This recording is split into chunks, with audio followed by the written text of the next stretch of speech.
Assalamualaikum warahmatullahi wabarakatuh. Nama saya Nova Faldurrahman Ahmad dan di sini saya bersama rekan-rekan saya. Nama saya Gidi Setiana Serpati. Nama saya Fadir Muhammad Alek. Di sini kami akan menjelaskan materi siklus buku besar dan pelaporan sistem informasi akuntansi. Pertama, pengertian.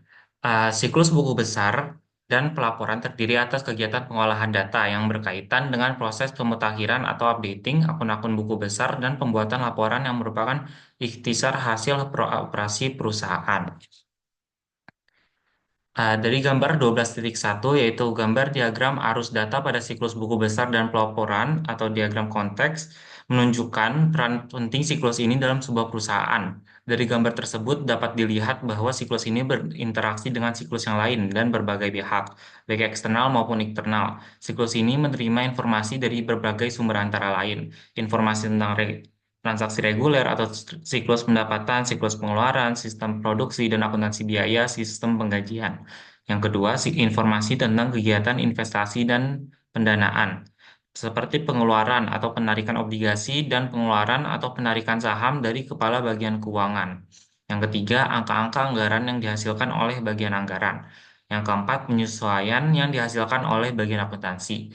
Seluruh informasi yang diterima digunakan untuk menghasilkan berbagai laporan, baik kepada pengguna intern maupun ekstern. Untuk penghasilan laporan, periodik sistem pelaporan juga dirancang untuk memberikan kemudahan bagi personil organisasi untuk memperoleh informasi dengan fasilitas inquiry. Misalnya seorang kepala departemen menginginkan laporan interim yang berisi perbandingan antara anggaran dan realisasi. Laporan semacam ini harus tersedia saat dibutuhkan, di samping dibuat secara periodik, sehingga penyimpangan yang terjadi dapat segera diidentifikasi seawal mungkin dan dilakukan tindakan koreksi sepenuhnya. Contoh lain, kepala bagian keuangan harus selalu memantau arus kas, sehingga penyimpangan dari perkiraan dapat diketahui tepat waktu dan memungkinkan dilakukannya penyesuaian terhadap rencana. Selanjutnya, flowchart diagram aktivitas dalam sistem buku besar dan pelaporan, yaitu yang pertama pemutakhiran atau update akun buku besar. Kegiatan pemutakhiran akun buku besar merupakan posting yang berasal dari dua sumber, yaitu siklus transaksi, siklus pendapatan, siklus pengeluaran, sistem akuntansi biaya, dan sistem penggajian untuk transaksi rutin, dan kepala bagian keuangan untuk transaksi non-rutin, seperti pengeluaran atau penarikan obligasi dan pengeluaran atau penarikan saham. Yang kedua, pembukaan transaksi penyesuaian. Tahap kedua dari siklus buku besar dan pelaporan adalah pembukuan bermacam-macam transaksi penyesuaian. Data penyesuaian ini berasal dari kepala bagian keuangan. Setelah selesai dibuatnya neraca saldo, penyesuaian terdiri atas 5 macam, yaitu accruals, merupakan jurnal yang dibuat pada akhir periode untuk mencatat transaksi yang telah terjadi. Deferrals merupakan jumlah jurnal yang dibuat pada akhir periode untuk mencatat transaksi perubahan status kas. Estimates merupakan jurnal yang dibuat pada akhir periode untuk mencatat transaksi biaya yang terjadi dalam beberapa periode akuntansi. Selanjutnya, revaluation merupakan jurnal yang dibuat pada akhir periode untuk mencatat selisih antara angka. Correction merupakan jurnal yang dibuat pada akhir periode untuk mencatat koreksi kesalahan. Yang ketiga, penyusunan laporan keuangan. Tahap ketiga dalam siklus ini adalah penyusunan laporan keuangan. Laporan laba rugi harus dibuat pertama kali dengan menggunakan data dari saldo-saldo, akun pendapatan, dan biaya tercantum dalam neraca saldo setelah disesuaikan. Yang keempat, penyusunan laporan manajerial. Tahap akhir dari siklus buku besar dan pelaporan adalah pembuatan berbagai macam laporan manajemen. Pada dasarnya, laporan manajemen dibagi menjadi dua, yaitu laporan kontrol buku besar dan anggaran. Laporan kontrol buku besar antara lain berupa daftar jurnal voucher yang diurutkan atas dasar nomor urut, nomor kode akun, tanggal, dan daftar saldo akun. Laporan ini digunakan untuk mengecek ketelitian proses posting.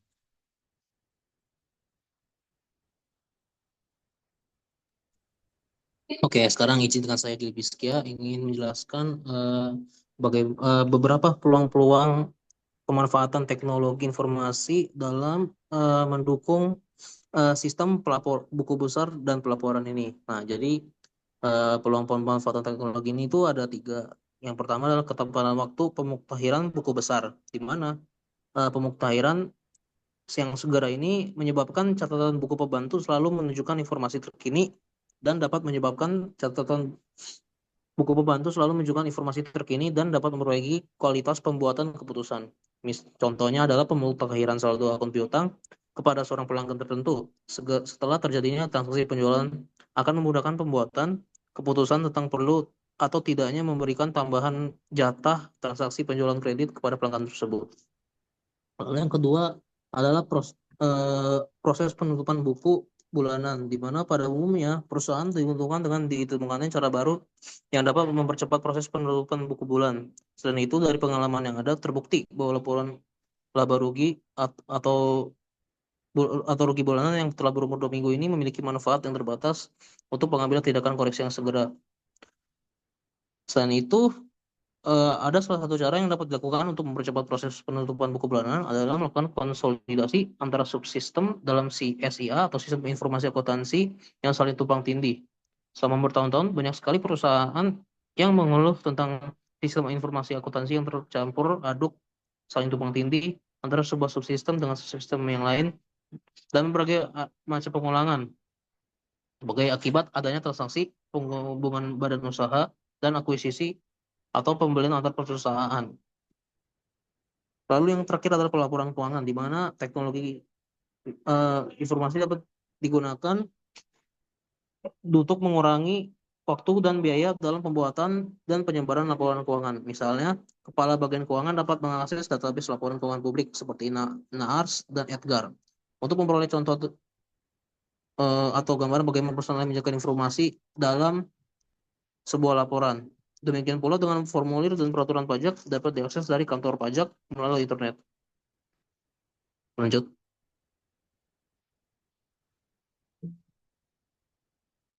Oke, Oke, di sini sekarang saya ingin menjelaskan flowchart bagian akhir siklus buku besar dan pelaporan online. Nah, jadi yang pertama itu proses awal dari adanya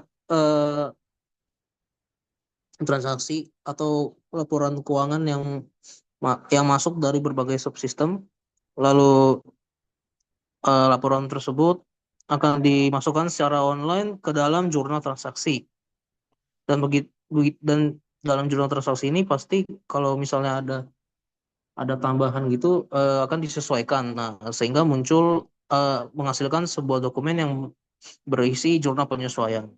Nah, dari jurnal transaksi atau jurnal penyesuaian ini akan diproses dalam komputer secara online. Dan setelah itu akan menghasilkan dua dokumen, yaitu dokumen daftar jurnal dan file jurnal voucher. Nah, daftar jurnal di dokumen daftar jurnal ini nantinya akan dimasukkan atau diurus datanya secara offline, yang artinya daftar jurnal ini akan diurus langsung secara manual oleh kepala bagian akuntansi. Nah, kita balik lagi ke proses transaksi akuntansi online ini. Nantinya isi dari transaksi tersebut akan masuk ke dalam buku besar. Nah, lanjut sekarang ke jurnal standar, di mana ada penulisan laporan keuangan yang menghasilkan jurnal standar secara online. Nah, nanti hasilnya itu akan diproses secara online, maksudnya atau diproses dalam komputer yang masih dalam program tutup buku bulanan. Lanjut. Nah, dalam program tutup buku bulanan ini akan menghasilkan sebuah dokumen yang berisi laporan kinerja keuangan dan nantinya dokumen ini akan diurus oleh manajer. Nah, balik lagi ke program tutup buku bulanan, itu ada lanjutan proses komputernya, di mana ada sistem pendukung keputusan keuangan, di mana sistem pendukung keputusan keuangan ini akan menghasilkan satu dokumen dan satu tampilan. Satu dokumen itu adalah analisis keuangan dan satu tampilan itu adalah analisis what if dari berbagai manajer. Nah, semua dari data program tutup buku bulanan ini kan juga dimasukkan ke dalam sebuah file yang berisi buku besar. Nah, sekarang kita lanjut ke pemrosesan inquiry akuntansi, ya, ini pemrosesan ini dilakukan dalam komputer. Nah, hasil pemrosesan ini akan menghasilkan 4 tampilan. Yang pertama status akun dari bagian akuntansi, lalu proyeksi arus kas dari bagian keuangan, lalu analisis audit dari audit internal, tam- dan tampilan anggaran versus realisasi dari manajemen.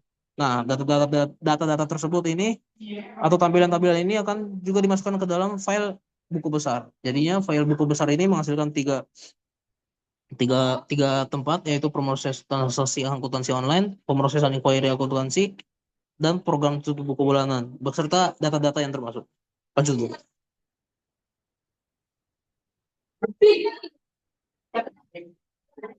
Nah, tujuan pengendalian dalam sistem pelaporan dalam buku besar. Nah, pastinya kita tuh ingin melakukan memastikan kalau sistem sistem buku besar dan pelaporan ini lancar. Nah, untuk memastikan kelancarannya kita harus melakukan sebuah pengendalian internal, di mana pengendalian internal ini memiliki tujuan. Tujuan pengendalian pada sistem pelaporan dan buku besar pada dasarnya itu sama dengan tujuan pengawasan pada sistem lainnya sebelumnya, yaitu menjamin bahwa aktivitas pemutahiran data ke buku besar telah diotorisasi dengan baik. Terus yang kedua, memastikan bahwa data-data di buku besar itu valid atau memang benar-benar terjadi. Lalu yang ketiga, semua transaksi yang telah diotorisasi atau dipastikan itu benar-benar ada atau valid, itu telah dicatat. Lalu yang keempat, memastikan data-data transaksi di buku besar itu akurat. Dan yang kelima, meningkatkan keamanan data atau memastikan bahwa data buku besar itu dilindungi dari kemungkinan hilang. Lalu yang keenam adalah semua aktivitas sistem buku besar dilaksanakan secara efisien dan efektif, yang di mana secara langsung meningkatkan efisiensi dan efektivitas sistem pelaporan dan buku besar ini.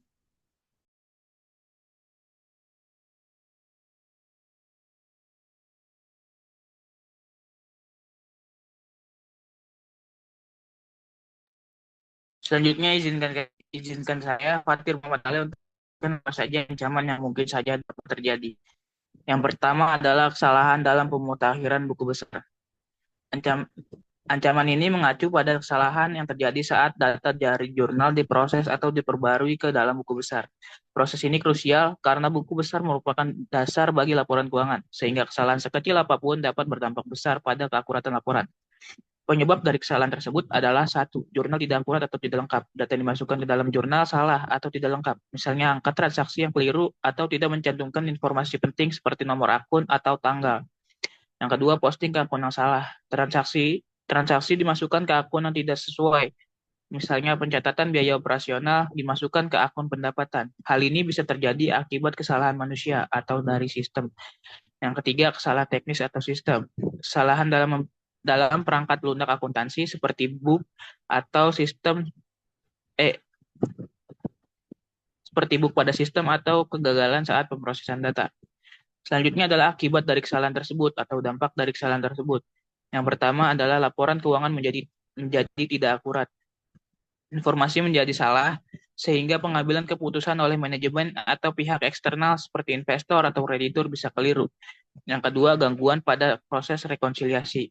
Kesalahan mempersulit proses rekonsiliasi antara saldo buku besar dengan data sumber lainnya, seperti laporan bank atau dokumen pendukung transaksi. Yang ketiga, ketidakseimbangan saldo. Total debit dan kredit pada buku besar tidak seimbang, menunjukkan adanya kesalahan dalam pencatatan transaksi. Yang keempat, kehilangan kepercayaan. Kesalahan yang berulang kali terjadi dapat mengurangi kepercayaan pihak internal dan eksternal terhadap laporan keuangan perusahaan. Selanjutnya adalah prosedur pengawasan untuk mencegah ancaman pertama, yaitu satu, pengawasan pada input dan pemrosesan data. Melakukan validasi terhadap data yang dimasukkan ke jurnal. Proses ini termasuk memeriksa kelengkapan data seperti nama akun, nomor akun, dan jumlah transaksi sebelum data diposting ke buku besar. Lalu menggunakan sistem otomatis untuk mendeteksi data yang tidak akurat, seperti peringatan saat debit dan kredit tidak seimbang. Yang kedua adalah rekonsiliasi dalam laporan kontrol. secara berkala melakukan rekonsiliasi antara saldo buku besar dengan laporan keuangan lainnya, seperti laporan bank atau laporan penjualan. Hal ini bertujuan untuk memastikan semua data yang tercatat dengan benar. Selanjutnya adalah menyusun laporan kontrol untuk memantau semua transaksi yang diposting ke buku besar. Laporan ini memudahkan mendeteksi kesalahan dengan cepat. Yang ketiga, validasi dengan teknik zero balance check. Memastikan total debit dan kredit pada buku besar selalu seimbang dalam transaksi yang diproses. Jika terdapat selisih, maka harus dilakukan investigasi untuk menemukan sumber kesalahan. Yang keempat, audit internal. Mengadakan audit internal secara berkala untuk memeriksa proses pencatatan jurnal hingga pemutakhiran buku besar. Audit ini dapat membantu mengidentifikasi dan mencegah kesalahan sebelum dampaknya meluas. Selanjutnya adalah ancaman kedua, yaitu akses ke buku besar secara tidak sah. Ancaman ini mengacu pada risiko bahwa pihak yang tidak berwenang dapat mengakses data buku besar. Hal ini dapat mengakibatkan penyalahgunaan data, perubahan data yang tidak sah, atau bahkan kehilangnya kepercayaan pada integritas sistem akuntansi. Ancaman ini menjadi sangat kritis karena buku besar adalah sumber utama dalam laporan keuangan perusahaan. Penyebab dari ancaman tersebut adalah satu, kurangnya pembatasan akses, tidak adanya kontrol akses yang memadai sehingga siapa saja dalam perusahaan bisa mengakses data buku besar tanpa izin yang jelas. Yang kedua, pengelolaan akun yang tidak aman. Akun pengguna dengan hak akses ke buku besar tidak dilindungi dengan baik, seperti kata sandi yang lemah atau tidak pernah diganti. Yang ketiga, kegagalan sistem keamanan. Sistem akuntansi yang digunakan tidak memiliki fitur keamanan seperti enkripsi data atau autentikasi dua faktor. Yang keempat, penggunaan perangkat bersama. Akses ke sistem akuntansi dilakukan melalui perangkat umum yang digunakan oleh banyak orang, sehingga jejak aktivitas sulit dilacak. Selanjutnya, dampak ancaman tersebut. Yang satu, kehilangan data atau kerusakan data. Data penting dalam buku besar dapat dihapus, diubah, atau dirusak oleh pihak yang tidak berwenang. Kedua, kebocoran informasi rahasia. Data buku besar yang sensitif seperti rincian transaksi atau saldo dapat disalahgunakan oleh pihak eksternal atau kompetitor. Tiga, manipulasi data. Pihak yang tidak bertanggung jawab dapat memanipulasi angka dalam buku besar untuk keuntungan pribadi atau merugikan perusahaan. Yang keempat, menurunnya kepercayaan. Ketidakmampuan menjaga keamanan buku besar dapat menurunkan kepercayaan manajemen, auditor, atau pemangku kepentingan terhadap sistem akuntansi perusahaan. Lanjut, prosedur pengawasan untuk mencegah ancaman tersebut. Yang pertama adalah penerapan kontrol akses, hanya diberikan hak akses kepada pihak yang benar-benar membutuhkan. Contohnya hanya manajer keuangan atau staf akuntansi yang diberi izin untuk melihat atau mengedit data buku besar. Menggunakan sistem berbasis peran role-based access control untuk membatasi akses sesuai dengan jabatan dan tanggung jawab. Yang kedua, autentikasi penggunaan yang kuat. Menggunakan metode autentikasi ganda untuk memastikan bahwa hanya pengguna sah yang dapat masuk ke sistem. Selanjutnya, menerapkan kebijakan menggunakan kata sandi yang kuat dan menggantinya secara berkala. Yang ketiga, audit dan monitoring akses. Memantau semua aktivitas yang berkaitan dengan akses ke buku besar. Setiap perubahan data harus tercatat dalam log aktivitas audit trail. Menggunakan sistem peringatan otomatis untuk mendeteksi aktivitas yang mencurigakan seperti login dari perangkat asing atau perubahan data dalam jumlah yang besar. Yang keempat, pengamanan fisik dan perangkat. Melindungi perangkat keras yang digunakan untuk mengakses buku besar seperti komputer atau server agar tidak mudah diakses oleh pihak luar. Menggunakan enkripsi untuk melindungi data saat disimpan atau dikirim melalui jaringan.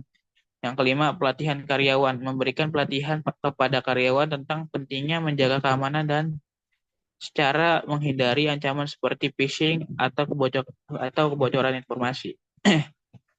Lanjut, Lur.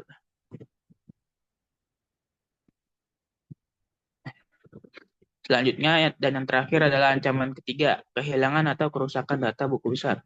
Ancaman ini terjadi ketika data dalam buku besar hilang atau rusak, baik secara sengaja maupun tidak sengaja. Buku besar merupakan inti dari sistem akuntansi perusahaan, sehingga kehilangan atau kerusakan data dapat mengganggu proses operasional. pengambilan keputusan, hingga pelaporan keuangan. Oleh karena itu, melindungi data buku besar dari ancaman ini sangat penting. Penyebab dari ancaman tersebut adalah satu, kesalahan manusia, penghapusan data secara tidak sengaja oleh pengguna, kesalahan dalam pemrosesan input data. Dua, kegagalan sistem kerusakan perangkat keras, hardware seperti server atau hard drive. Gangguan perangkat lunak, software seperti virus, malware, atau bug dalam sistem akuntansi. Ketiga, bencana alam, kebakaran, banjir, gempa, atau bencana lainnya yang merusak perangkat penyimpanan data.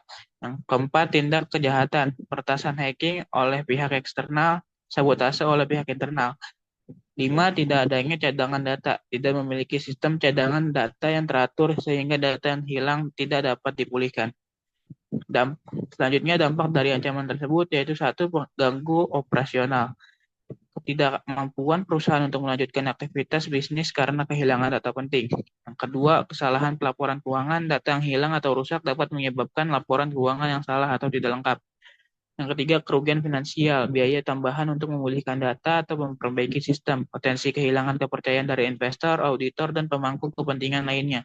Yang keempat, pelanggaran hukum atau peraturan, ketidakpatuhan terhadap regulasi yang diwajibkan perusahaan untuk menyimpan data keuangan selama periode tertentu. Yang kelima, penurunan reputasi, kehilangan kepercayaan dari pelanggan dan mitra bisnis akibat insiden kehilangan atau kerusakan data. Yang terakhir adalah prosedur pengawasan untuk mencegah kehilangan atau kerusakan data tersebut. Yang pertama, pembuatan cadangan data backup, yaitu membuat cadangan teratur, reguler, backup, lalu lokasi cadangan yang aman. Lalu melakukan redundansi atau menggunakan beberapa salinan cadangan untuk mengurangi risiko kehilangan data secara total. Yang kedua, pengamanan data fisik dan digital, yaitu melindungi perangkat keras dari kerusakan fisik dengan penyimpanan yang aman, tahan api, banjir, dan lain-lain. Menggunakan enkripsi untuk melindungi data selama disimpan dan saat ditransmisikan. Yang ketiga, rencana pemulihan bencana, disaster recovery plan,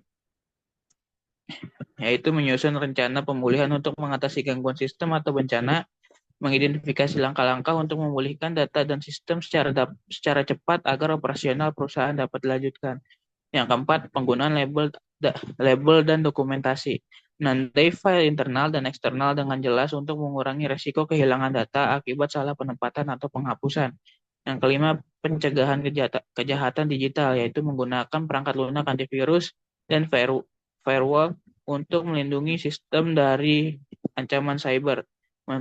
Memantau aktivitas pengguna untuk mendeteksi akses atau tindakan yang mencurigakan. Yang keenam, audit dan pemeriksaan sistem. Melakukan audit rutin untuk memastikan sistem cadangan berjalan dengan baik. Mengevaluasi keandalan prosedur pemulihan data. Sekian dari kelompok kami. Wassalamualaikum warahmatullahi wabarakatuh.